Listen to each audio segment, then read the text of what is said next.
আপনাদের সাথে শেয়ার করব রসুনের ভর্তা। হ্যাঁ ভিউয়ার্স, এই ভর্তাটা খেতে ভীষণ মজা হয়। তো দেখুন ভিন্ন স্বাদের কিভাবে রসুন ভর্তাটা তৈরি করি। আসসালামু আলাইকুম, সবাইকে স্বাগত জানাচ্ছি রেসিপি বাই ফারহানা এই চ্যানেলের আরেকটি নতুন ভিডিও দেখার জন্য। আজকে আমি আপনাদেরকে দেখাবো রসুন ভর্তা। তার জন্য আমি প্রথমে আস্ত 5টা রসুন নিয়ে নিয়েছি। আমার আজকের রসুন ভর্তা কিন্তু সম্পূর্ণ ভিন্ন ধরনের। আশা করছি আপনাদের রেসিপিটা খুব ভালো লাগবে, আর অবশ্যই বাসায় রেসিপিটা হুবহু ফলো করে বাসায় তৈরি করে দেখবেন। ইনশাআল্লাহ আপনাদের ভীষণ ভালো লাগবে। এই যে রসুন ভর্তার জন্য প্রথমে আমি রসুনগুলোকে একটু আলাদা করে নিয়েছিলাম। এখন এটাকে উপরের যেই খোসাটা আছে এই খোসাটা ছাড়িয়ে নিব ভালো করে। রসুনের ভর্তার জন্য চেষ্টা করবেন একটু বড় সাইজের কোষ আছে এমন রসুনগুলো বাছাই করতে, তাহলে রসুনগুলো পরিষ্কার করতেও সুবিধা হবে, ভর্তাটা তৈরি করতেও সুবিধা হবে, তুলনামূলক সময়টা কিছু বেঁচে যাবে। এই যে আমি সবগুলো রসুনকে এভাবে করে পরিষ্কার করে নিয়েছিলাম। এখন এগুলোকে ভাজার জন্য প্রথমে সরিষার তেল দিয়ে দিব কড়াইয়ের মধ্যে। সরিষার তেলটা হালকা গরম হয়ে আসলে এর মধ্যে আমি খোসা ছাড়িয়ে রাখা রসুনগুলো দিয়ে দিব। এই ভর্তাটা আমি সরিষার তেল দিয়ে করেছি, তাহলে কিন্তু রসুনের ফ্লেভারটা আরেকটু বেশি স্ট্রং হয়, সাথে থাকে সরিষার তেলের যে ফ্লেভারটা, স্মেলটা অনেক সুন্দর আসে। তবে আপনারা চাইলে সাদা তেল দিয়েও করতে পারেন অথবা সয়াবিন তেল দিয়েও করতে পারেন। রসুনটা দিয়ে দেওয়ার পরে এটাকে আমি লো আঁচে প্রায় 5 থেকে 10 মিনিটের মতো ভেজে নিব। 10 মিনিট পুরোপুরি লাগে না, 5 থেকে 7 মিনিটের মধ্যে এটা রান্না হয়ে যায়, অর্থাৎ সেদ্ধটা খুব ভালোভাবে হয়ে যায়, উপরের ব্রাউন কালারটাও চলে আসে। এই যে তেলের মধ্যে ভাজতে ভাজতে এটার কালারটা কতটা সুন্দর হয়ে আসতেছে, উপরের অংশটা একদম ক্রিস্পি হয়ে আসে। এখন এখানে আমি দিয়ে দিয়েছি আস্ত শুকনো মরিচ 5টা।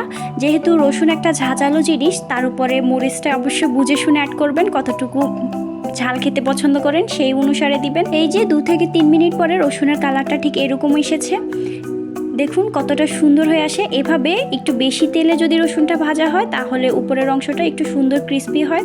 ঠিক এইরকম ব্রাউন কালার করে আমি সবগুলো রসুন এবং মরিচকে কড়া থেকে তুলে নিব। এই রসুনটা আমি প্রায় লো আঁচে 7 থেকে 8 মিনিট রান্না করেছি। কড়াতে যে অবশিষ্ট তেল আছে তার মধ্যে আমি প্রায় আধা কাপের থেকে একটু কম পেঁয়াজ কুচি দিয়ে দিয়েছি। দিয়ে এটাকে আমি হালকা ব্রাউন কালার করে ভেজে নিব। তবে ব্রাউন কালার করে ভাজতে হবে যেন পোড়া না যায়, পোড়া গেলে কিন্তু ভর্তার স্বাদ ভালো আসবে না। ঠিক এইরকম করে আমি পেঁয়াজগুলোকে উঠিয়ে নিব। এখন ভর্তাটা মাখার পালা। আপনারা চাইলে এটাকে শিলনোড়ায় ভর্তা তৈরি করে নিতে পারেন, তবে আজকে আমি এটাকে হাত দিয়ে মাখাবো। দেখুন বাটার ঝামেলা ছাড়াই কত সুন্দরভাবে এত মজার রসুনের ভর্তাটা তৈরি হয়। তার মধ্যে আমি স্বাদমতো লবণ দিয়ে মরিচটাকে একদম গুঁড়ো করে মিহি করে ভেঙে নিব। এখন এখানে ভাজা পেঁয়াজটা দিয়ে মরিচের সাথে ভালো করে মেখে নিব। আমার আজকের এই রেসিপিটা হুবহু ফলো করে বাসায় তৈরি করলে রসুন ভর্তাটা খেতে যেরকম মজা লাগবে, এটার গ্রানটাও ঠিক সেই রকমই সুন্দর আসবে। এখন দিয়ে দিচ্ছি ভেজে রাখা রসুনগুলো। দেখুন কত সুন্দর করে সফট হয়ে এটা সিদ্ধ হয়ে গেছে, সেটাই দেখিয়ে দিচ্ছিলাম আপনাদেরকে। রসুনগুলোকে আমি ভালো করে মেখে নিব। এইভাবে একটু বেশি তেল দিয়ে রসুনটা ভাজলে কি হয়, রসুনের উপরের অংশটা ক্রিস্পি থাকে এবং রসুনের ভর্তাটাও খেতে ভালো লাগে।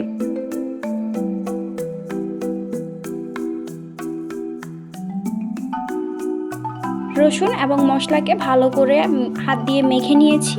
এখন এখানে দিয়ে দিচ্ছি 1 পিস ভাজা মাছ। এখানে আপনারা চাইলে যে কোনো মাছ ব্যবহার করতে পারেন, আমি এখানে তেলাপিয়া মাছ ব্যবহার করেছি।